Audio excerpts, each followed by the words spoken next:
dapat naman po natin is yung pagmumura po ng boyfriend sa girlfriend, no? So okay lang po ba pakibawas-bawasan po yung pagmumura po sa mga girlfriend po ninyo, no? Kung wala naman pong ginagawang mga kasalanan. Okay, so kami, kumbaga iba naman po dyan mga boyfriend, hindi rin po natin maisisi kung bakit po namumura nila yung mga girlfriend nila eh. Kasi kung talagang tarantado naman talaga yung girlfriend, talaga mamumura mo yung tipong Timer, hindi timer eh, X timer eh. Kumbaga naka X3, di ba? X3 timer eh, di ba? Kumbaga, Pito kayo pinagsabay-sabay man naman ang shota mo. Pagpapalit Ikaw bang ka, pito? pagpapalit ka sa nagbebenta ng kettle corn, Nagbebenta- alam mo sarili mo, kilala mo. Kilala mo ang sarili mo dyan. hindi ka namin pinapatamaan. Kilala mo ang sarili mo. Kumbaga isa lang masabi namin eh, di ba? Kumbaga, oo, masamang magmura. Kumbaga sabi nga namin, masama man ng girlfriend mo, boyfriend mo, di ba? Pero dapat di ka nagmumura ng ganyan, di ba? Masasabi ba na pero may dahilan kung bakit Pero tayo minsan nagmumura eh, di ba? Minsan talaga eh, no? Pero hindi naman po namin sinasabi na porkit minura mo girlfriend at boyfriend mo, ay mali ka na. Minsan kasi hindi mo matitiis na kahit yung sobrang tarantado na sila yun, yung kahit ano ginawa mo para lang sa kanya tapos gagaguhin ka lang. Siyempre mamumura mo. Tama. So lahat ng mga lalaki na nakaka-relate dito sa mga ano, syempre konti lang tayo matitino dito tapos gagawin pa tayo ng mga babae. Oo nga eh. Ay sa survey babi sa Pulse Asia, ito na masasabi namin sa 10 tao, 7 babae, 3 lalaki. Kasi sabi nga namin, kami mga lalaki, mga space na kami. Tandaan Tama. yan. Space na kami. Tapos ang masakit, sa 3 lalaki, isa doon bakla. So dalawa na lang. Sa isa doon, bisexual pa. Ang malapit, isa doon, sa isa, kalahati doon sa isa, Manloloko. Kaya kayo mga babae dyan, tayo na ingat-ingatan nyo kami mga boys, matulad namin nila Adrian, Eugene at Mike. Ingat-ingatan nyo kami, mga ano kami, kumbaga, Romantic kami. we're diamonds. Ang inay nyo. At saka isa pa, sa mga babae na pinagsasamantalahan ang kanilang mga boyfriend dyan, o mga lalaking pinagsasamantalahan ng mga girlfriend nila, na porkit binibigay ang lahat, hindi ka pa nakontento, naghanap ka pa ng iba na mas pangit at mas walang kwenta pa sa boyfriend mo ngayon o girlfriend mo ngayon, mamatay na kayo, grabe ano rason nyo. Saka huwag ka Kilala na mo ang sarili nyo. Huwag ka na magtaka mumurahin ka ng boyfriend mo kung ginagawa mo, puro kagaguan. Tama. At kung gusto mo respetuhin ka ng mga tao, ba't ganyan ka gumalang? Kumbaga kung gusto mo respetuhin ka ng tao, dapat itratuhin mo siya ng equally. Huwag mo siya natratuhin ng masama. Kasi sabi nila ang respeto na i-earn yan, hindi binibigay yan. So moral of the lesson, bitches be crazy. Fuck you, bitches!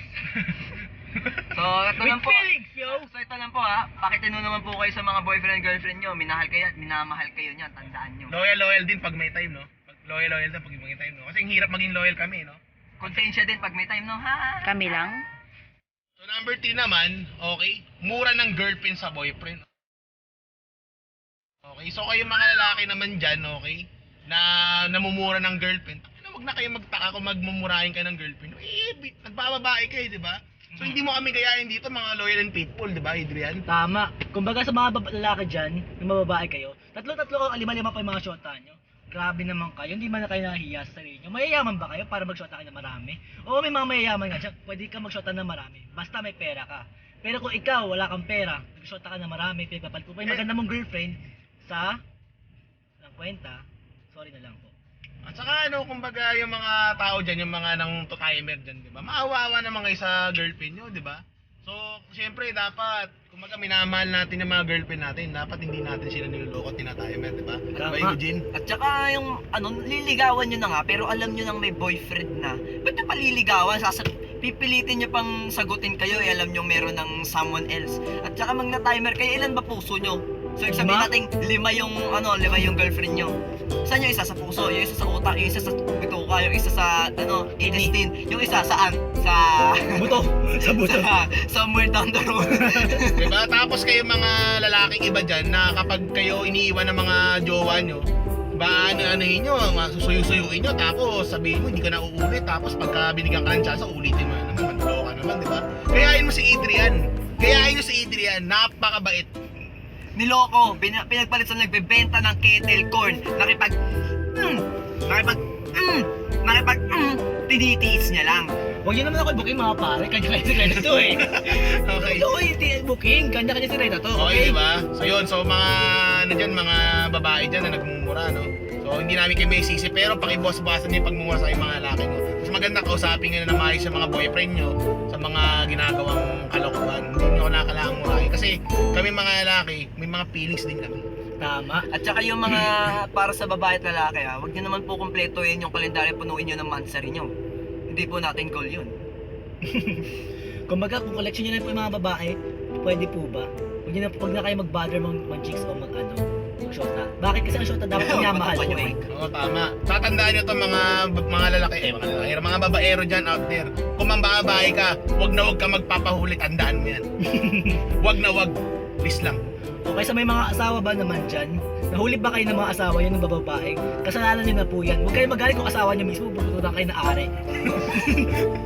Siyempre po, nakakasakit naman, di ba? Nakipag-ano ka ba sa babae, nakikabit ka ba? Tanggalin mo naman yung... Mamumura ka talaga eh. Mamumura ka Tanggalin mo talaga. naman yung kamay mo sa mic. Nakadikit sa mic yung kamay.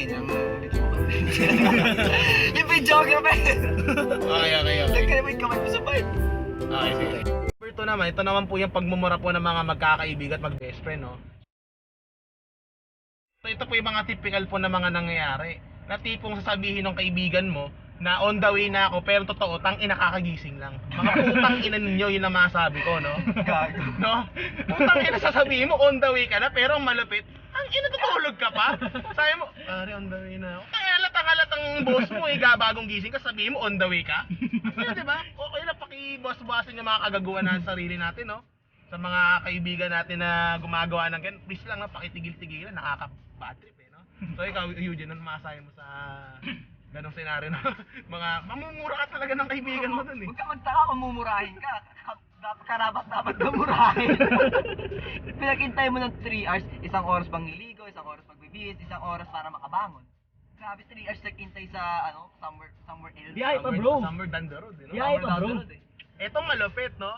Tangina, ininjan mo na, 'di ba? Ikaw pagalit, 'di ba? Nakita kayo tangina, ikaw pagalit. No? Pinamala doon. Ninjan ka na nga, yung pa ang galit. Grabe, tignan mo naman. Isang kaibigan ko, naghihintay siya sa best friend yung babae. Grabe talaga. Nagtiis ba siya ng 3 hours, 4 hours para maghintay? Tapos sasabihin ng babae, be, di na ako tuloy. Ano sabi ng babae? Siyempre mayayamot siya, di ba? Nalulungkot, nayayamot, nagmumukmok. Pero siyempre may iba tayong Best mga friend loyal eh. na kaibigan eh. Best friend mo eh. Best friend mo gaganyanin mo best friend mo? Ang hard mo naman. At saka yung isang senaryo na, best tang ina mo. Harap-harapan ng magulang mo, hindi porket best friend mo, pag uwi ng bahay, I'm home! Gago. Kahit hindi mo bahay, nandun ka sa bahay ng best friend mo, tapos sisigaw ka, I'm home. Gago ka ba? Saka sa mga magbe-best at mga kakaibigan, pakiboss-bossin yung pagkuha ng mga pagkain sa rep, no? Tangina nila eh, no? Tangina, makabudget po kasi yung mga pagkain sa rep, no? Hindi po sa inyo yun, kahit po sabihin best friend po kayo. Tangina, matuto din po kayo magpaalam, mga putang ina. Ilan po masasabi ko? Pakiboss-bossan yung pangunguha ng mga karne sa refrigerator, no? Hindi naman karne, mga dessert pa. Mga dessert. Huwag taksan yung soft drinks ko dito. Nainom, hindi ko alam. Pero nainom na ng kaibigan, di ba? Hindi ko Hindi alam. sinungaling pa. Yung ba Hindi mo alam, hawak-hawak sinungaling? Tapos pag minumura ka, nagagalit ka, no? So yun. Kumbaga normal naman sa mga kaibigan ng murahan. Kaya ito lang naman, masasabi namin sa murahan na yan. Bawas-bawasan niyo po kasi nakakasakit na. Lalo sa mga babae, masakit po magmura. Pag siyempre mga babae, Kahit naman po minsan kasi, actually kami, kahit na ginaganyan kami, minsan ano talaga eh, hindi mo minsan naiiwasan magmura, pero pang-abawas-bawasan lang po yung pagmumura po ng ganyan, no? Basta alam po, pag nasa harapan po ng publiko, no, pakibawas-bawasan po yung pagmumura. No? Nakakahiya po, promise. Kumbaga normal na sa amin tatlo magmurahan kasi magbe-best friend kami tatlo eh. Di ba Pero- tangina mo? Pero hindi naman, pero alam namin limitasyon namin. Po yung number 1 sa pinaka-trending po sa mga mura po natin, ang mura na magulang. Okay, marami po makaka-relate sa atin dito kasi syempre marami sa atin, mga anak or may mga magulang na. Okay. Itong unang scenario po. Gigising, kakatukoy ka naman na sa pinto. Mumurahin ka na, putang ina mo, gumising ka na dyan! Gaganunin ka ng magulang mo, tapos utusan ka pa, may mura pa, di ba? Ano yung pinakamasakit? Kakatukoy ka na nga, istorboy ka pa, mumurahin ka pa. Di ba? Ano mamasabi mo dyan, Eugene? Yung mga ganyang magulang. Hindi, wait lang. Medyo iba na natin yung senaryo. Okay yung paggising eh. Hindi, ako na muna siguro, sa mga masasabi ko sa mga ganyan kasing magulang, no? So, okay lang po ba, pakiboss-bossan po yung pagmumura, no? Tapos po yung anak ko, pag natuto magmura, nagagalit ka. Actually, nagsimula sa iyo, eh. Ikaw yung iniidolo na Ikaw iniidolo, diba? Ano pag nagmumura anak mo, nagagalit ka, galit na galit ka. Takina ba't nagmumura ka? Saan ka natuto niyan? Diba? Kulang sabihin sa'yo nung anak mo na sa'yo po nay, sa'yo po tay, diba? Sige, reklamo ka. Ito pa malapit. Mumurahin mo anak mo ng tang-ina ka. Bakit sino bang ina niyan? Diba ikaw? Takina mag-isip-isip ka nga. Minumura mo sarili mo eh. Di ba? Tama. Ikaw, Eugene, ikaw ano masasabi mo dun? Yung mga ganun. Kung mumurahan yung anak nyo, siguraduhin nyo lang na hindi nyo gagawin yung tang ina mo. Better Oh, yet, putang ina. Oo. or better yet, pag ina ka, huwag mo sabihin na putang ama mo. Huwag mo sabihin yun. Baka bigla magwala tatay mo, layasan kayo. Kumbaga po sa mga magulang po nag-aaway, nanay at tatay nag-aaway para sa anak po. Iwas-iwasan niyo po marinig na anak niyo nagmumura kayo, syempre. Bakit po tayo nagmumura o ba't natututo yung mga anak niyo magmura? Dahil din po talaga sa inyo. It starts with you. Kasi kumbaga yung kayo mga magulang po ang nagtuturo sa mga anak niyo ng mga moralities. Okay? Kaya kung gusto niyo po matuto na maganda yung anak niyo, bawas-bawasan niyo po yung mga pagmumura. Kayo po may mamasabi pa ba kayo? Ikaw, Eugene, ano masasabi mo, mga pinagdadaanan mo ngayon? Yung mauwi ka na ng medyo late na mga 5 minutes lang. Mumurahin ka na, putang ina mo, saan ka galing? Kulang na lang, dad, sino ba nanay ko? Gago ka, tarantado ka, putang ina mo, sira ulo ka.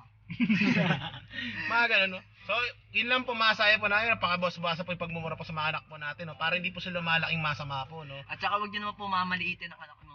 Yung mga anak niyo, wag niyo mamaliitin. O kung halimbawa po, for example po, no, bobo po sa academics, no? So, sa mga bobo out there, no?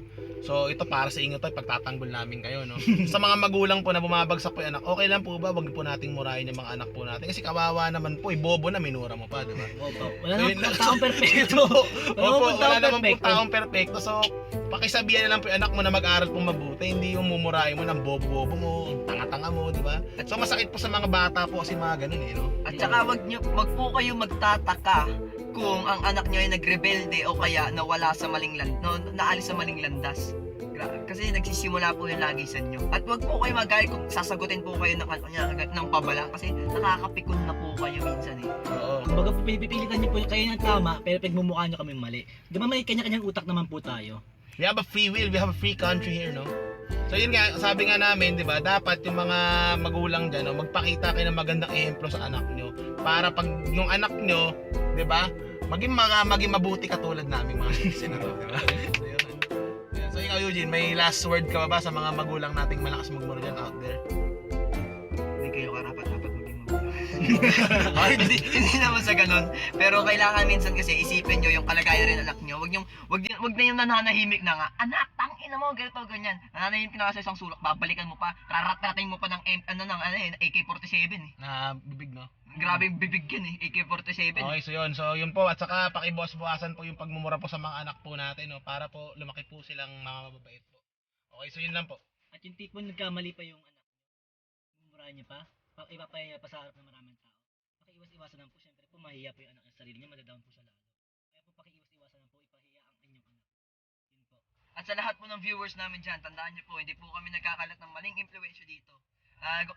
We're just trying to entertain. So, yung mga maling alam nyo, wag nyo na pong gayahin. Okay, kapag sabi nga lang, bato-bato, tamaan. Sila may kasalanan. Bato-bato sa langit, tamaan wag magalit. Oh, at saka yung mga makukulit, ang ina nyo with feelings. Putang ina niyo with feelings! Fuck you with feelings! Okay, so this is Celestial TV, okay? So, And this is Creeperhead. okay, so meron ba tayong mga gustong batiin? May mga mabatiin ba kayo sa mga natin dyan?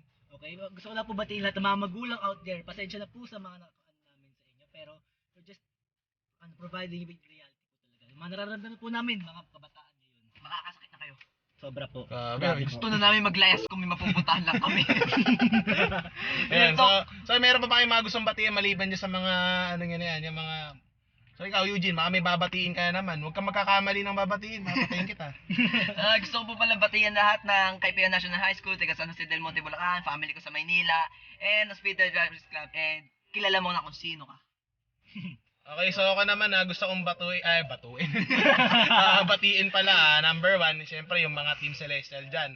At sa mga ex-Celestial, so gusto naming batiin yung mga ex-Celestial dyan. Celestial. Ex-Celestial dyan na, okay, kumbaga kung nasan man kayo out there, Sulok ng mundo. bahala na kayo sa buhay. Saan Maraming pakialam sa inyo. Yun lang, okay, so yun. So kumbaga kami dito, we're just doing video na makakapulutan ng mga aral ng mga tao. Or minsan makaka-relate ng mga tao. So, tamaan wag magalit. Yun lang, okay? Yun So lang. this is Celestial TV, shutting down. Down.